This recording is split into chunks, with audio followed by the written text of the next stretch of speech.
جی بسم اللہ الرحمن الرحیم۔ میں یہ عرض کروں گا کہ ہمیں صرف آبادی زیادہ ہے یا آبادی کم ہے، اس کی بحث میں پڑھنے کی بجائے انسانی وسائل یعنی ہیومن کیپٹل اور قدرتی وسائل یعنی نیچرل ریسورسز، ان کے درمیان توازن پر توجہ دینے کی ضرورت ہے۔ آپ جانتے ہیں ابھی بات بھی آئی کہ قرآن پاک نے فرمایا وَلَا تُسْرِفُوا إِنَّهُ لَا يُحِبُّ الْمُسْرِفِينَ، کہ اسراف مت کرو، اللہ پسند نہیں کرتا، محبت نہیں کرتا اسراف کرنے والوں سے، اور جو ہمارے معاشرے کی کیفیت ہے۔ اور یہ کہ وَلَا تَقْتُلُوا أَوْلَادَكُم مِّنْ إِمْلَاقٍ نَحْنُ نَرْزُقُكُمْ وَإِيَّاهُمْ، دیکھو اپنی اولاد کو قتل مت کرو کمی کے ڈر سے،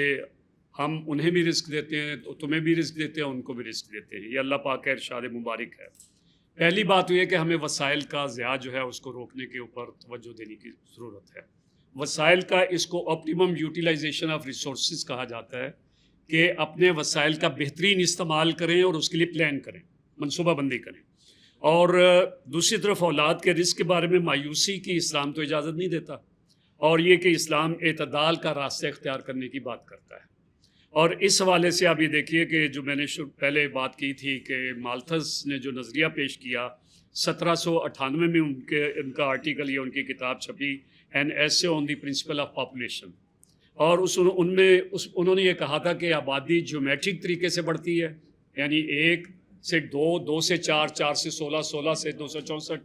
اس انداز میں بڑھتی ہے، لیکن اس کے مقابلے میں خوراک کی پیداوار حسابی طریقے یعنی 1 سے 2، 2 سے 3، 3 سے 4 میتھمیٹیکل پرپورشن سے بڑھتی ہے، یہ ان کا کہنا تھا۔ اور ان کا یہ کہنا تھا کہ اس کے نتیجے میں غربت، قحط، بے روزگاری اور بیماریاں یہ پیدا ہوتی ہیں۔ اگر انسان نہیں باز آئے گا تو اس کے نتیجے میں قدرت انتقام لے گی، یہ مالتھس کا کہنا تھا۔ اور اس نے کہا کہ اس کے اوپر 2 طرح کے چیکس رکھنے کی ضرورت ہے، ایک یہ کہ پریونٹیو چیکس اور دوسرے پازیٹیو چیکس۔ پریونٹیو میں یعنی اس میں تھا کہ دیر سے شادی کرنا، ضبط نفس سے کام لینا، آبادی میں منصوبہ بندی کرنا، اور اگر یہ نہیں کریں گے تو اس کے نتیجے میں قحط آئیں گے، وبائیں پھوٹیں گی، جنگیں ہوں گی، قدرتی آفات جو ہیں وہ آئیں گی۔ یہ نقطہ نظر تھا مسٹر مالتھس کا۔ اب اس کے مقابلے میں جب یہ حالات بدلے تو آپ دیکھیں کہ اس وقت یہ نظریہ جو ہے ثابت نہیں ہو سکا جب ریولوشن آیا ہے، کون سا؟ زرعی انقلاب، جس کی پہلے بات بھی ہوئی ہے، اور صنعتی انقلاب جس کے نتیجے میں پیداوار یعنی ملٹی پلائی ہوئی ہے، اور پھر سبز انقلاب کا دور آیا کہ جس کے اندر گرین ریولوشن کے ذریعے جو زراعت ہے اس کے اندر ایک بہت بڑا انقلاب آیا، جس کا یاسر صاحب نے بھی ذکر کیا اور مقرر نے بھی کیا۔ جدید ٹیکنالوجی آئی، مصنوعی کھادیں آئیں، بہتر بیج آئے، آپ کے پاشی کے جو ہے نئے نئے طریقے آئے، خوراک کی پیداوار غیر معمولی طور پہ بڑھی ہے۔ تو یہ وہ حالات تھے کہ جس کے اندر پھر دنیا کی خوراک بھی بڑھی، لیکن اس کے ساتھ آبادی بھی بڑھی، دونوں ساتھ ساتھ بڑھے۔ لیکن یہ کہ جیسے پہلے بات آئی ہے کہ آبادی تو 8 گنا بڑھی، لیکن خوراک اور ذرائع جو ہے، وسائل جو ہے وہ 20 گنا بڑھے، تو یہ بھی کیفیت پیدا ہوئی۔ لہٰذا اس حوالے سے پھر جدید نظریہ آبادی جو ہے پیش کیا گیا، اور اس کو معیاری آبادی یا بہترین آبادی کا نظریہ، آپٹیمم پاپولیشن کا نظریہ کہا جاتا ہے۔ اور جدید ماہرین کا یہ کہنا تھا زیادہ آبادی ہمیشہ مسئلہ نہیں، اور کم آبادی ہمیشہ فائدہ مند نہیں، دونوں پہلو ہیں۔ تو اصل سوال یہ ہے کہ ملک کے وسائل کے مطابق کتنی آبادی بہترین آبادی ہے، یہ ہے اصل میں نقطہ کہ ملک کے وسائل کتنے ہیں اور اس کے لیے کتنی آبادی ہونی چاہیے۔ یہ ہے اس کو جو ہم کہیں گے آپٹیمم پاپولیشن، اور اس کے حوالے سے ضرورت ہے کہ پلاننگ کی جائے۔ اس میں چین کا تجربہ میں نے پہلے ذکر کیا تھا کہ انہوں نے 1979 میں 1 چائلڈ پالیسی جو ہے وہ اختیار کی، اور پہلے تو اس نے بہت پازیٹیو رزلٹ دیے، لیکن اس کا نتیجہ کیا نکلا؟ پہلی بات، شرح افزائش پیدائش کم ہونے لگی، آبادی میں بوڑھوں کی تعداد جو ہے بڑھنے لگی، نوجوانوں مزدور جو ہیں وہ جتنی ضرورت ہے ان کی تعداد کم ہونے لگی، لڑکوں کی تعداد لڑکیوں سے بہت زیادہ بڑھ گئی، اور کیفیت یہ ہے کہ حالیہ برسوں میں 3 کروڑ مردوں کے لیے شادی کے لیے بچیاں نہیں ہیں، لڑکیاں نہیں ہیں اس معاشرے کے اندر۔ یہ نتیجہ اس لیے کہ ہر ایک نے پلان کیا کہ لڑکا پیدا ہو، اور یہ اس کا نتیجہ نکلا۔ تو جسے میرج سکویز کہا جاتا ہے، اس لیے چین نے پہلے 2 بچوں پھر 3 بچوں کی اجازت دی، مگر پیدائش کی شرح پھر بھی کم ہی رہی، وہ پھر لوگوں نے اس کی طرف توجہ نہیں کی۔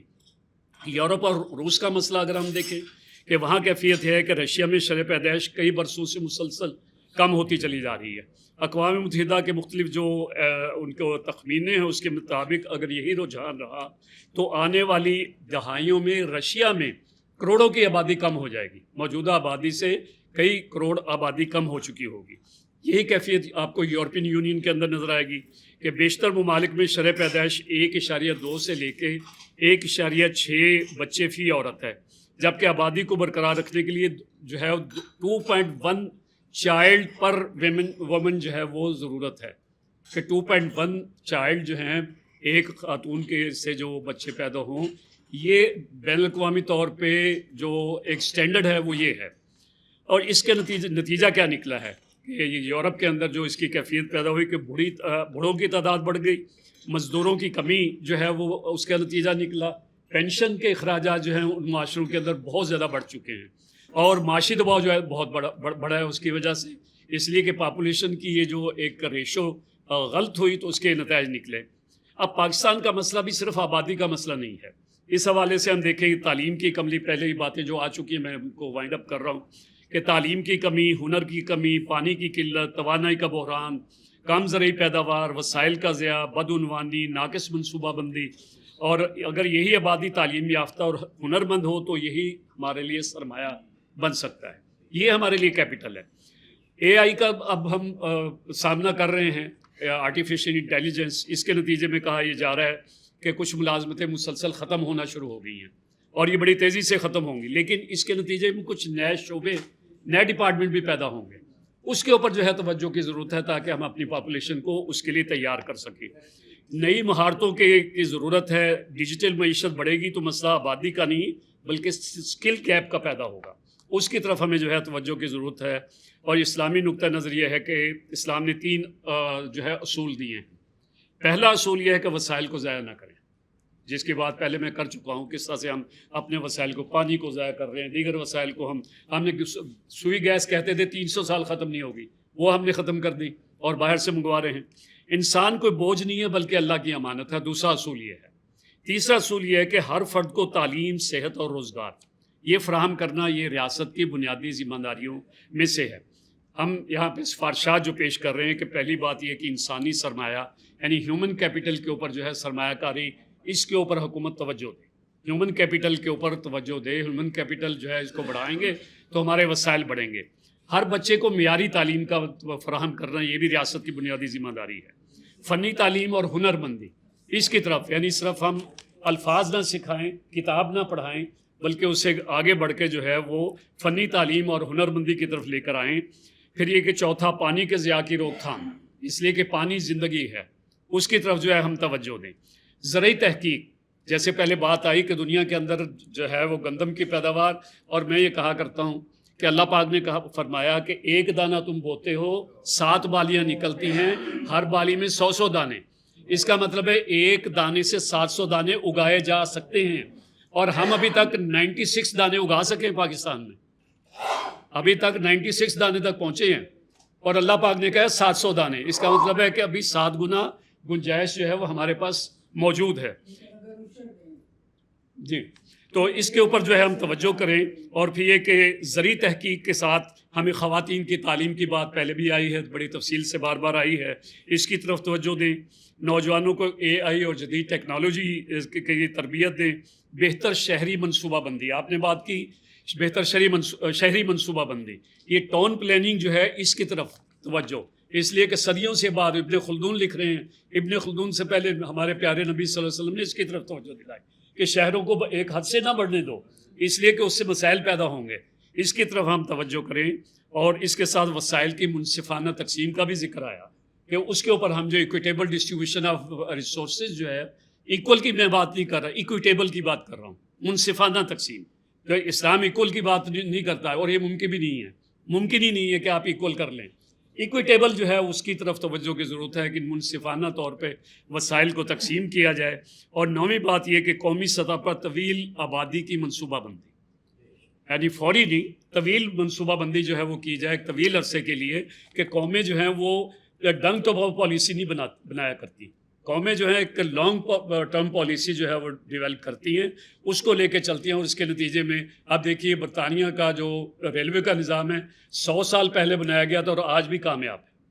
100 سال کی پلاننگ انہوں نے کی تھی. ہم جو ہے ہمیں جو اللہ کے رسول اللہ تعالیٰ نے قرآن پاک میں بتایا حضرت سورہ یوسف کے اندر، کہ سورہ یوسف میں کہا کہ تم 7 سال بو گے، 7 سال قحط آئے گا، اور اس قحط کے دوران اس سے پہلے پلاننگ کر لینا کہ جو فصل پیدا ہو بالیوں میں سے نہیں نکالنا، سیٹوں میں رہنے دینا، اور جب وہ قحط کا زمانہ آئے گا ضرورت کے مطابق سیٹوں میں سے نکالتے جانا اور اس کو استعمال. یہ پلاننگ اسی کا نام ہے نا، کہ ہم اگلے سال آنے والے سالوں کے لیے ہم اس انداز میں پلاننگ کریں. لیکن ہم تو ڈنگ ٹپاؤ پالیسیز کے اوپر چلتے ہیں. آخر میں یہ میں کہوں گا کہ مالتھس نے ہمیں وسائل کی محدودیت سے آگاہ کیا،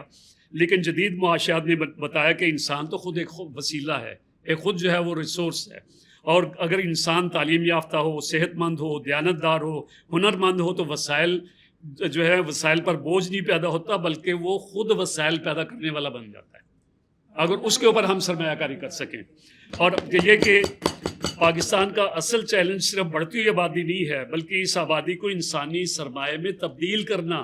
یہ اصل میں ہمارا پرابلم ہے. اب جب ہم علم، مہارت، تحقیق، انصاف اور وسائل کے دانشمندانہ استعمال کو فروغ دیں گے تو آبادی مسئلہ نہیں بلکہ قومی قوت بن جائے گی.